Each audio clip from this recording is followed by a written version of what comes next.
Chilling tales for dark nights.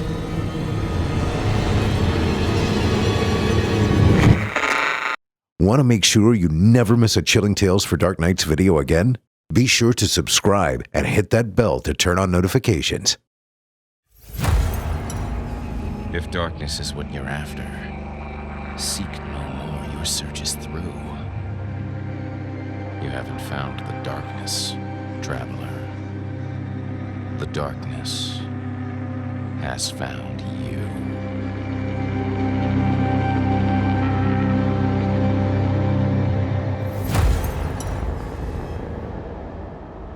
Welcome to Season 3, Episode 15. I'm your host, Jason Hill, and I'm thrilled you could join me tonight. Tonight's story comes from a scrappy up-and-comer who's taking the horror genre by storm.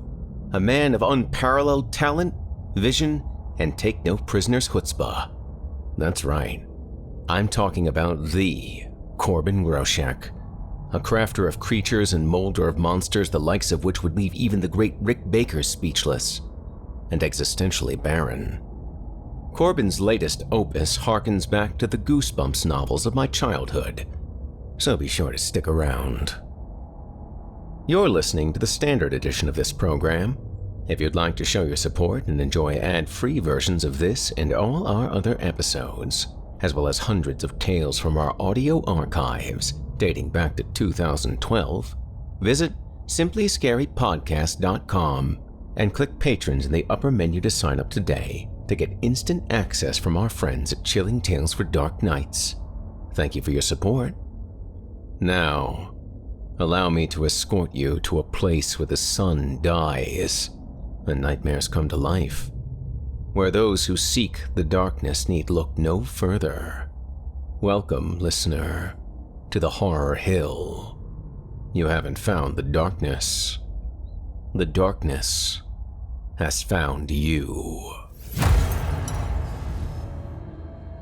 And, without further ado, from the mind of Corban Groshek, I give you The Woman on Sticks.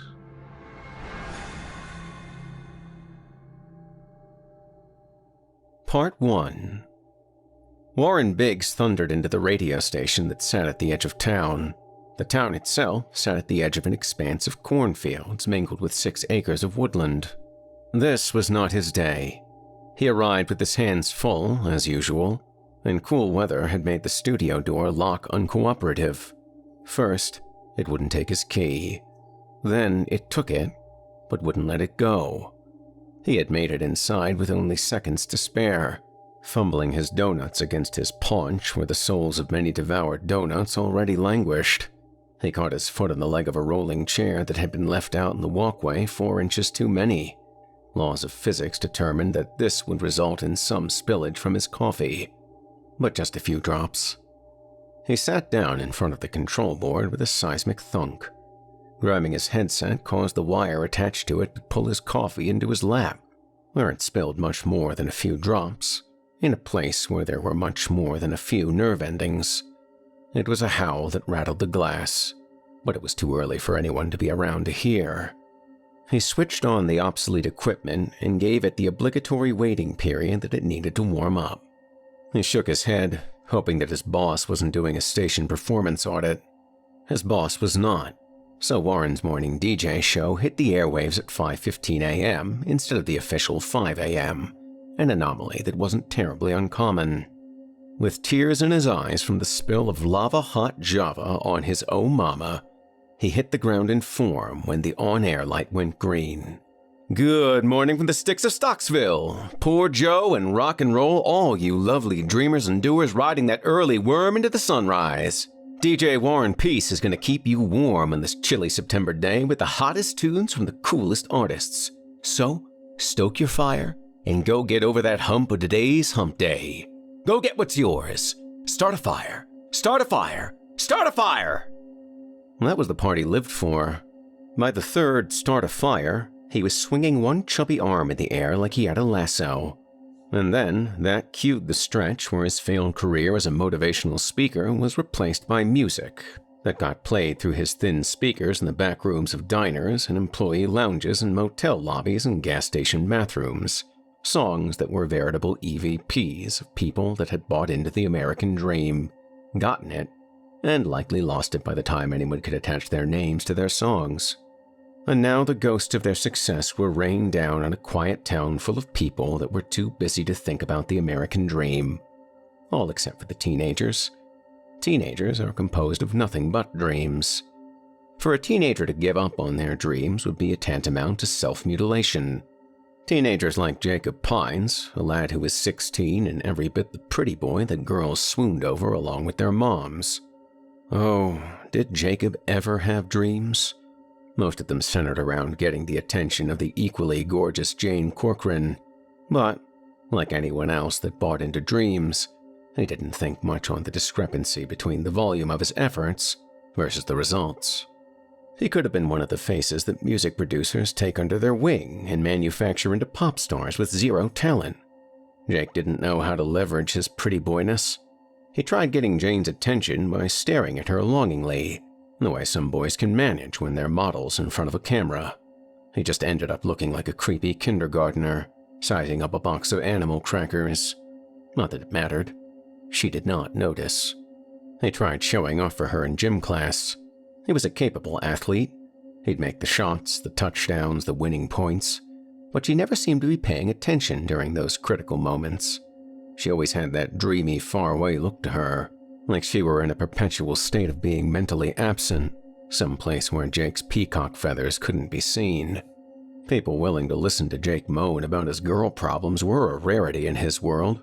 You're not supposed to be prone to such things when you're hot. In spite of this, Ryan Lambert, with his bowl cut and poster-worthy dark eyes, was able to reach into the depths of his utter lack of experience with girls and offer some good advice. "Dunno, man. Maybe you'll have to start with something she actually likes. Like, get into what she's into?" "Yeah, well, what's she into?"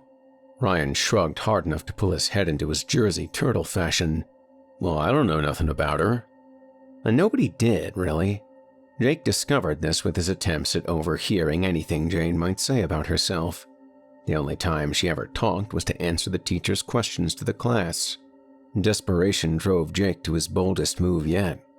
The PE teacher's shrill whistle pealed throughout the gym, signaling everyone to come out of the locker rooms, one pool of boys and one pool of girls, both groups in the gray shirts and blue shorts that marked them as being the property of Stocksville Middle School. One of those groups was missing a member, Jacob Pines, who had hung back in the boys' locker room. He slipped into the girls' locker room when everyone was doing laps outside. He knew what her binder looked like. Pink flowers against a darker pink background. He went through the lockers whose combo locks had been carelessly left open, hanging like hooks. He prayed that one of them was hers. One of them was. There were clothes and her binder. He was so proud of himself. There had to be something about her. Anything, really, inside that binder. The binder was closed with a tiny lock. The kind that wouldn't stand a chance against a screwdriver, but that was more than a match for Jake's paws. He wasn't proud anymore. He resigned himself to the fact that Jane Corcoran was a safe he would never be able to crack. He put everything back in their places, and he even managed to slip into the line of red-faced teens doing laps in the schoolyard. Gym class ended and he changed his clothes and he sat with a vacant stare. He was gazing down the long tunnel of time at his future life, where Jane couldn't be seen. The bell rang. Jake was the last to file out. He turned the corner of the doorway and smacked right into Jane Corcoran, knocking her binder out of her hands and causing it to break its lock on the floor, sending the binder's contents scattering. Jake became a little more religious in that moment. I'm so sorry," he lied. Her crystal blue eyes flashed at him before she shook her head. No, you're fine," she said as she started scooping up the sheer volume of papers that should not have been able to physically fit inside the dimensions of that binder. He didn't ask for permission to help her. He began shoveling papers, and he found that mingled with her schoolwork were all manners of sketches and handwritten notes on monsters, cryptids, Bigfoot, Mothman, the Jersey Devil, black-eyed children, and so on. But the bulk of the heap seemed to be devoted to the local monster. Some called it Peg-Leg Peggy, others called it Sally Stilts, Stick Woman. It almost looked as if there were more drawings of Peg-Leg Peggy than there were sheets of schoolwork. Jackpot, said Jake's brain before the mound of papers he was holding were snatched away from him. Oh man, she was dead hot when she was mad. Her straight blonde hair seemed to flare out like the fur of an irritated cat. Thanks, she said, effectively dismissing Jake from helping her salvage her valuables. Are you sure? I don't mind help. I said thanks. He left her without a word and wearing his dumbest grin yet. Part 2. Jacob was disappointed to find that there just wasn't much information about Peg-Leg Peggy on the internet. He could count on one hand how many pages there were in a Google search that contained scanned information, and none of them had any real artwork or pictures to speak of. He was wanting to draw Jane a picture of her favorite monster, but it looked like he was going to have to go off of a simple crayon drawing that was uploaded by one author's child, and whatever he could remember from the papers he saw in her binder.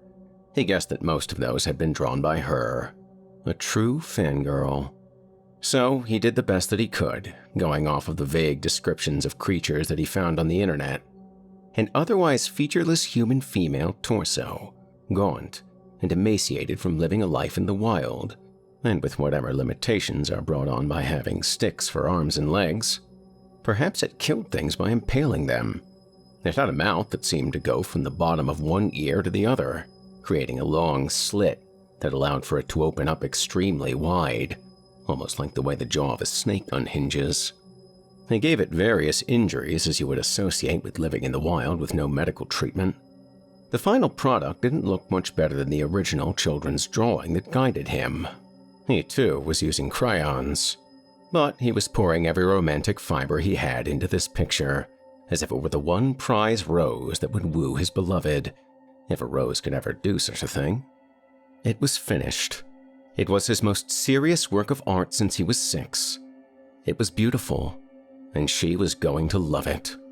She would be so taken by his attention to detail and his realism with Crayola that she was bound to throw her arms around him and kiss him and confess her eternal love. She was not at school the next day, or the day after. He boldly went to her house to deliver the picture in person. He didn't know why he was so certain that she would be the one to answer the door. The door was answered instead by her mother, a beakish woman with eyes that were always wide, and a cross around her neck large enough to nail Jacob to. "Can I help you?" she asked, in a tone that said she didn't want to help anyone. "Hey, Miss Jacob, I'm just checking on Jane. She hasn't been at school." She smiled. Yes. The poor dear has been under the weather. Now, how are you involved with my daughter?" "Well, we're classmates." Yes, but how are you two involved?" Jacob felt very uncomfortable. "I mean, we just talk about monsters and stuff. See, I drew her a picture of her favorite monster for a project, and I was just hoping—" The woman snatched for the drawing like a chicken goes for a fat grasshopper. She held the drawing aloft, crushed in her grasp. "Jane Mallory Corcoran, you're still taking communion with demons? Demons!" The woman began speaking in tongues while citing scripture in English. She spun around like a dementia patient convinced that they were the Warner Brothers Tasmanian Devil. She saved the tail end of her babble for Jacob. "Messenger from hell." Slam. A creeping dread settled into Jacob's stomach.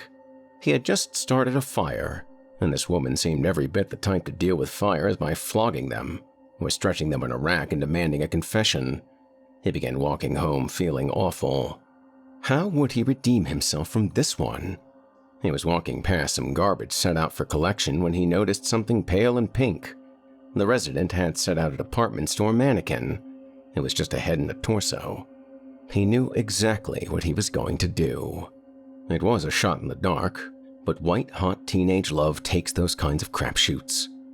It took a lot of duct tape and balancing, but there stood Peg-Leg Peggy on 4 sticks, her hair a mess but her body poised to strike whoever dared to enter her woodland. The mannequin was just the right size and shape, and there was no shortage of tree branches littering the forest floor to make her arms and legs. An old mop supplied the monster's hair. Instead of offering Jane a drawing, he would give her an authentic photograph, taken by him, and he would be her hero. She would forget everything about how he accidentally outed her to her mother. Maybe. The more he thought about the whole thing, the more foolish he felt going to this length, but again, teenage love was about feeling, not thinking. He was in the depths of the forest and positioned the fake cryptid in the camera so that the body was turned to a silhouette and the duct tape was thus hidden. He knew just enough about photography that he wanted to take at least a dozen or more shots and choose the best ones. He was also lazy and shot most of them from the same spot. This had an unexpected result. He spent the evening poring over the mostly identical pictures, deciding which ones to give to Jane. Maybe he would use a cool filter or something and make them look like bloody movie posters. He ended up including all the photos, plus ones that he edited with effects. He put everything on a flash drive and looked at it like it was a magic ring that would cast a love spell on whoever wore it. Part 3. Jane was back in school on Monday, looking nerve-worn and stressed. Jacob felt a pang of guilt when he saw her at her locker. He braced himself before going up to her and offering the flash drive. "Hey," he said. She took one look at him and turned her back on him. Look, I'm really sorry my drawing upset your mom." Jane turned around with eyes that were perfect circles. "You mean that was you that came to my house?" He hadn't considered that her mom would have been too worked up to supply a proper description of the man that exposed the apparently underground interests of her daughter. Jane looked fit to slug him. He wasn't going to get the flowery lead-ins that he'd hoped for, so he went for it. "I've got photos of Peg-Leg Peggy. They're on this flash drive." She eyed the thing, looked at him. "I've never done anything to you. I don't even know you. Why do you feel the need to make fun of me and wreck my life? I'm serious. I took these pictures myself. I don't know you." "Why are you doing this?" she said, with tears forming translucent pearls in her eyes. I wanted to impress you." That got her attention. Was she going to throw her arms around him and kiss him now? No. She just took the flash drive and looked it over. Looked at him the way a wild squirrel regards a hiker offering a peanut. "What's really on here?" she said. "I told you. Pictures of Peg-Leg Peggy. I noticed that she's your favorite, thing. That's why I drew you a picture of her. I just wanted to impress you." You would have thought that he told her that he was trying to grow a third armpit. "Just look them over and tell me what you think. Phone number and email address are on there too." She took the drive and walked off without a word. It was not the scene from a modern romance novel that he had hoped for, but it could have gone worse. Now, I would love to tell you that things went exactly as he had hoped for after that. But no. His email pinged with a message from janepeg@famnat.net, and his heart was shot down just as soon as it had been taken to the sky.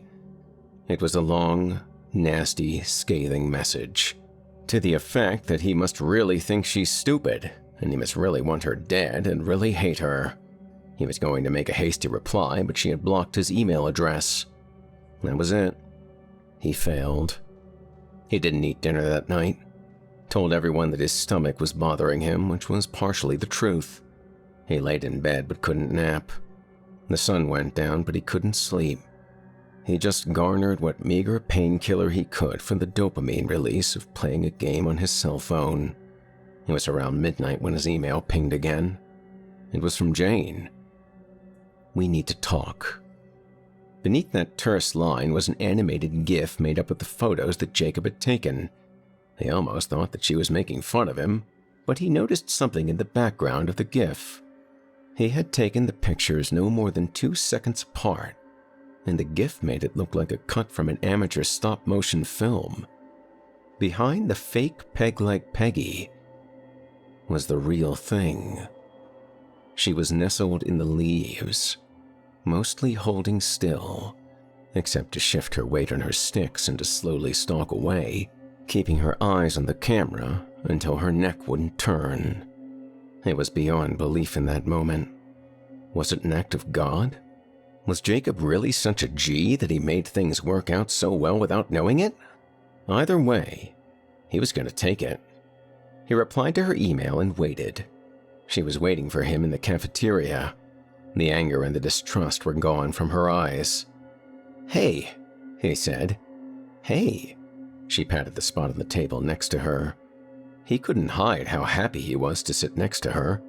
She didn't share the glow.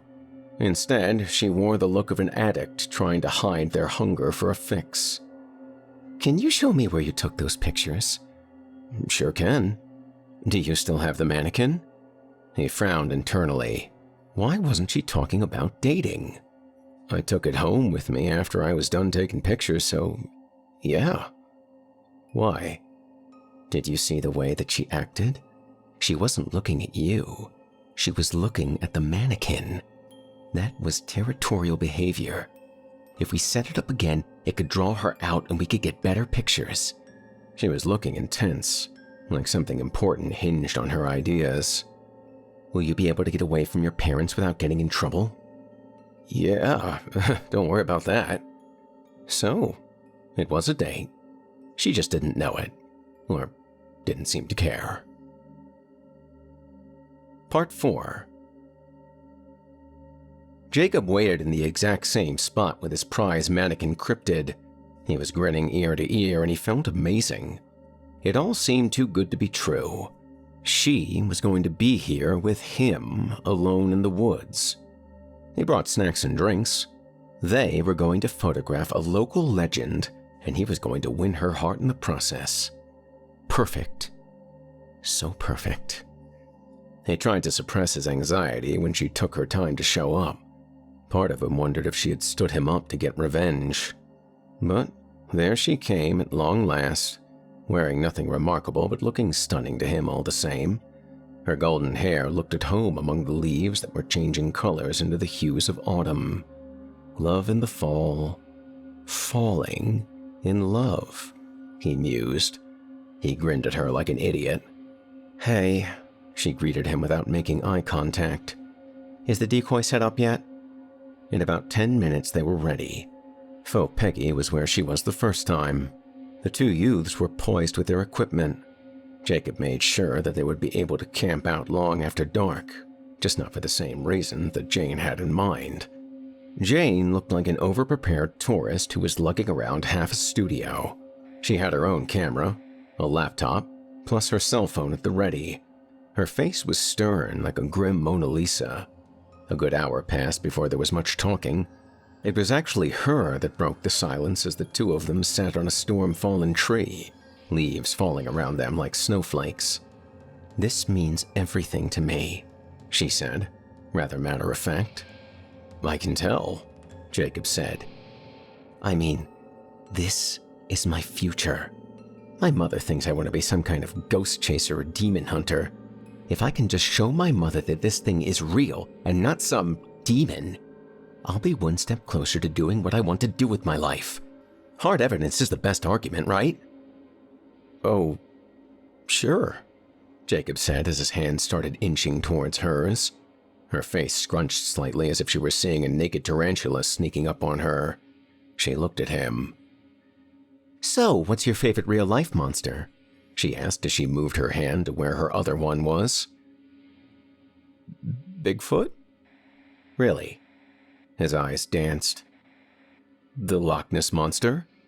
She looked away to hide the smile that was coming on. He saw it. He couldn't tell if it was due to amusement or ridicule, but it was a smile. From her. And he loved it. "So, what do you know about the monster we're looking for right now?" It's been popping up around here for the last 60 years. I guess it eats children? When kids go missing, it gets blamed.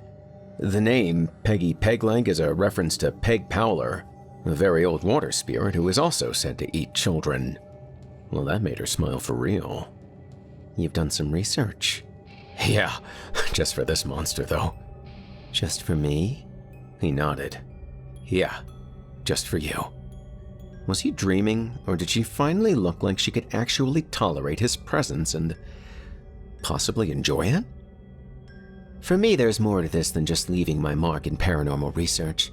This monster speaks to me on some level. Somewhere in there, she's human, but she's altered. You'd think her chances of survival would be nada, but here she's been a legend for decades. She's surviving despite her odds. She hasn't felt the need to ask for help. She's obviously misunderstood, and I really identify with that. And so the cork popped, and Jane's backlog of self-expression came spilling out. The hours wore on, and the two teens talked for most of it, sometimes forgetting what they were there to do. It got dark. It got cold. They didn't really notice. Jane woke up to the pitch black of the night, the sky retaining just enough twilight to contrast slightly with the canopy of leaves. He fumbled for the oil lantern with heavy, sleep-drugged hands. He lit it. Jane appeared next to him, passed out and snoring. He thought it was absolutely adorable. Movement at the very edge of the lantern's halo caught his attention. His heart nearly stopped beating. "Jane, Jane!" he hissed, shaking her with one hand. She awoke with a start. What? What's happening?" she said. And then she saw it. Half a second later. Just past the fake peg-leg Peggy was the real one. She had been studying the decoy, but the lantern got her attention. Her movements resembled a praying mantis, sizing up a potential meal. She creaked side to side on her sticks in a hypnotic rhythm. Her red eyes had a fire to them, as if they would glow if the lantern went out. Jane's hands went to her face. Jake had the presence of mind to start recording with his camera on the tripod. Jane seemed to have forgotten all about her own equipment. She stood up. The monster didn't back up, but her shoulders crept up next to her ears like a shrinking cat. Jake got up with the lantern and held it high, casting the horrid appearance of Peggy into even sharper clarity. She looked like she spent her years being used as a dartboard, covered in cuts and scrapes and festering wounds. The yeasty stink of pus reached the teens. She was awfully thin, both from hunger and from wiry strength. The filthy hair hung straight down, and the movements of the head had an almost reptilian way about them. Especially clear was the mouth, a slit that ran from under one earlobe to another. If it truly indicated her capacity for opening her jaws, then the idea of her devouring small children was not far-fetched. She could probably engulf rabbits and squirrels whole. Jane took a few slow steps forward, and Peggy bristled with warning. But the mouth stayed shut. "It's okay. I won't hurt you. Can you understand me?" Jane said. Peggy tilted her head like a dog, eliciting a smile from Jane. "We want to learn about you. We want to get to know you. People tell stories about you. We want to know what your story really is." Peggy tilted her head to the other side. "Can you talk at all?" "Hey, Jake, are you getting this?" "I'm getting everything." "Okay, yes. We want to know what your story is. You see, everyone has a story." Peg's mouth flared wider than a hawk's wingspan, and she galloped toward Jane. Jacob reacted in the blink of an eye. The blunt ends of Peg's arms jabbed into Jane's shoulders as she was tackled by the stinking, gritting predator. Jake struck her with a kick to the side of her head, enough to knock her onto her back. He helped Jane up and commanded her to run. He mentally went through the contents of the backpack he was wearing and cursed himself for not bringing any means of defense. They had a good start, but Peg was already galloping like some sort of bizarre deer, enclosing the distance between them. Her mouth gaped open, like a demonic basking shark. She leapt and caught the heel of Jacob this time, just enough to make him stagger and fall. The oil lantern dashed against a nearby rock and erupted into flames. He rolled onto his back just in time for his abdomen to sustain the blunt force trauma of Peggy's arms as she took another flying leap and impaled him in the stomach. No flesh was punctured, but the pounds per square inch was agony for his internal organs. He was just able to slide his knees up between his stomach and the monster and plant his feet firmly against her chest and sent her flying onto her back. He anchored his hands to get up and found something round like a cylinder. Half a second of comprehension took him, and a light bulb went off in his head. He got up, stood behind the fireball that the oil lamp had become, and waited. Peg writhed herself back onto her stilts just in time to get a face full of fire. Jacob had taken the container of lamp oil that had rolled out of his backpack and thrown it through the fire at her, an improvised flamethrower. A painful squeal wrecked the ears of the two teens as Peggy was engulfed. There was no recovering from that one. It was a direct hit. The monster's rage drove it to chase after the teens again, and they fled, but they didn't need to run far. The fire overwhelmed the monster, but they were too busy running for their lives to notice. They ran until they couldn't run anymore. They could see the streetlights of civilization ahead. They looked back at where they had come from, looked at each other. "The camera," she said between gasps. "We can go back and get it later. I'm sorry for having to attack her." Jane didn't reply. They agreed to go back early in the morning tomorrow, Sunday, and retrieve the camera. If she couldn't get past her parents, he would do it by himself. Part 5. Fire Marshal James Baldwin got a phone call at about 1 in the morning. There was a raging forest fire in a remote corner of the woods that surrounded Stocksville, and it had progressed to apocalyptic proportions before anyone had called it in. After all, everyone was in for the night, not doing community fire watch. Now the night sky was a hellish orange, and eye-watering smoke was omnipresent. The local fire department was woefully inadequate, so firefighters from neighboring counties were called out in the dead of night. The fire would be out of control for 3 long days. It claimed well over 90% of the forest, a good chunk of one of Stocksville's upper-class neighborhoods, revealing how shoddy those expensive homes really were due to how quickly they went up in the flames, and rendered a church unfit for use for the foreseeable future. A black metal-loving Satanist teen tried to take credit for that so he could say it was done with his black magic, but it didn't stick after Jacob came forward and accepted responsibility. At the Stocksville police station, the room that they took Jacob into was small and quiet as a tomb. He could hear the tinnitus in his ears. He was also with a female officer, with dark red hair and chestnut eyes that were exotropic, causing her to stare around him rather than at him. "You have a story for me, Mr. Pines?" the officer said without introduction. He told her everything, except he edited out the presence of Jane at the incident of the fire. She looked at him for a long moment before sliding a few photographs in front of him. They were black and white, so it took him a moment to realize what he was seeing. Once it hit him, you would have thought that his hair would turn white. They were taken with PD equipment, shots of a badly burned female body that had no arms or legs and a monstrously wide mouth that hung open. "You found her?" Jacob croaked. "This is the only reason you're not being arrested right now," she stated flatly. Jacob breathed a sigh of relief. He would find out that it was premature. The local media converged on Jacob.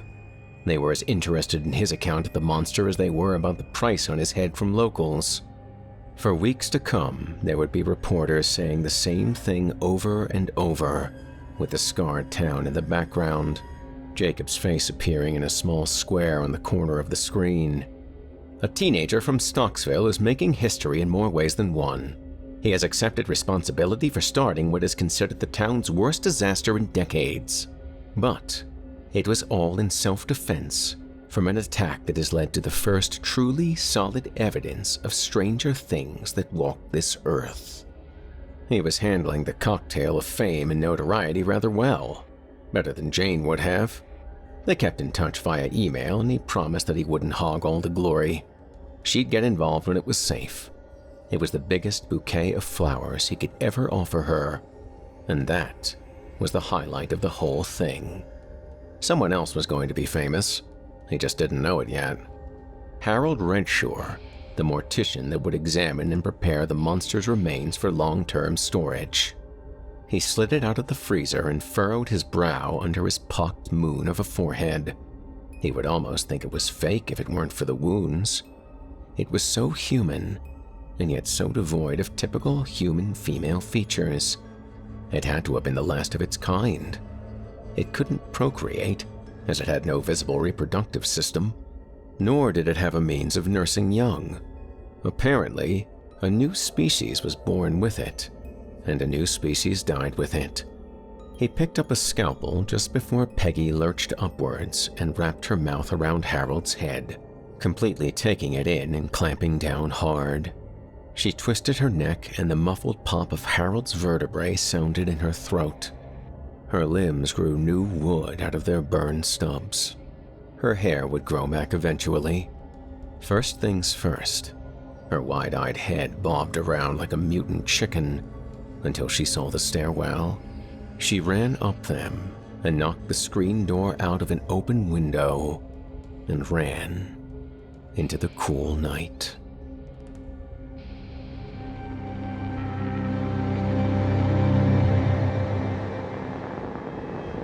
You've been listening to The Woman on Sticks by Corban Groshek. I'd like to personally thank you for joining me for this episode of Horror Hill. Don't forget to tune in again next week, when I yet again regale you with a handful of tales to terrify, plumbed from the most depraved depths of the human imagination. Corban Groshek is the 10-year-old son of Chilling Tales for Dark Nights creator and director Craig Groshek, and an aspiring artist-illustrator whose influences include David Romero and Trevor Henderson. When Corban is not creating art, he enjoys playing Minecraft, Gary's Mod, and other creative and world-building games with friends and family, spending time outdoors, and has a lifelong dream of owning and operating a zoo someday. If you enjoy what you've heard on today's program, please take a moment to stop by our iTunes page or wherever else you listen to your favorite podcasts and leave us a 5-star review and a kind word. It makes a huge difference and would mean a lot to me. If you'd like to hear a premium ad-free edition of tonight's and all of our other episodes, visit simplyscarypodcast.com today and click the patrons link in the menu at the top of the screen. You'll find yourself at chillingtalesfordarknights.com, where you can become a patron for as little as $5 a month and get access to our entire audio archive dating back to 2012, including past episodes of this program, all of our other shows, and hundreds of standalone releases, all of them ad-free and available to download or stream. Thank you so much for your time. If you happen to use Facebook, Twitter, Instagram, or YouTube, you can follow and subscribe to Chilling Tales for Dark Nights there, where you'll get all of our latest updates and new releases and have the chance to interact with us each and every week. You'll find me personally on Facebook, Twitter, and Instagram as well. Until next week, listener, when we meet up once again atop the Horror Hill for yet another dance with darkness, I bid you good night. Sleep tight, listener. And whatever you do, if you hear scratching at your door, don't open it. The darkness may have found you, but it's up to you to let it in.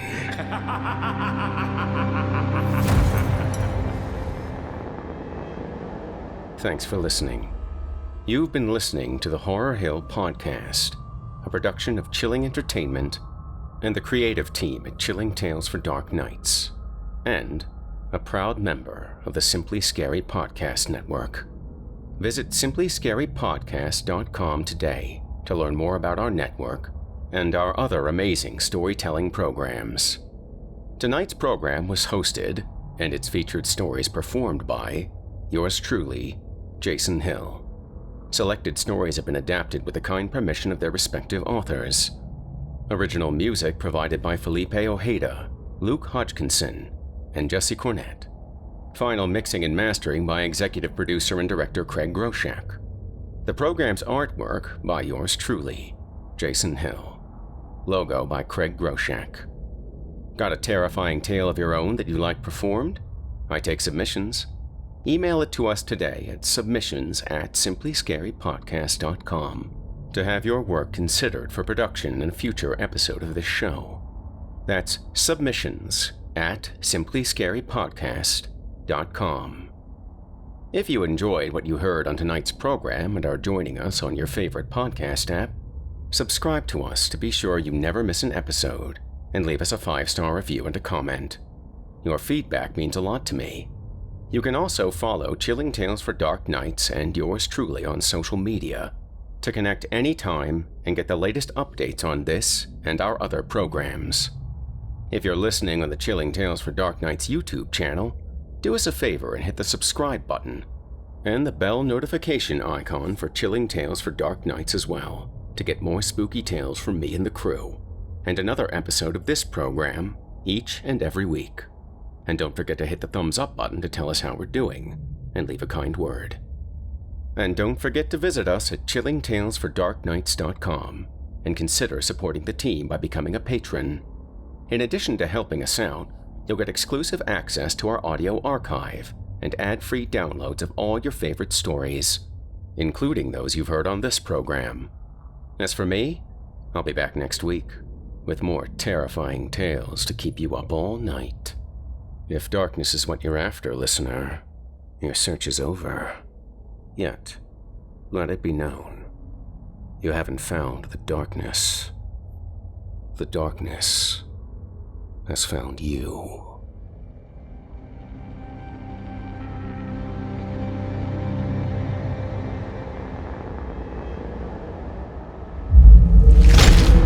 Chilling Tales for Dark Nights.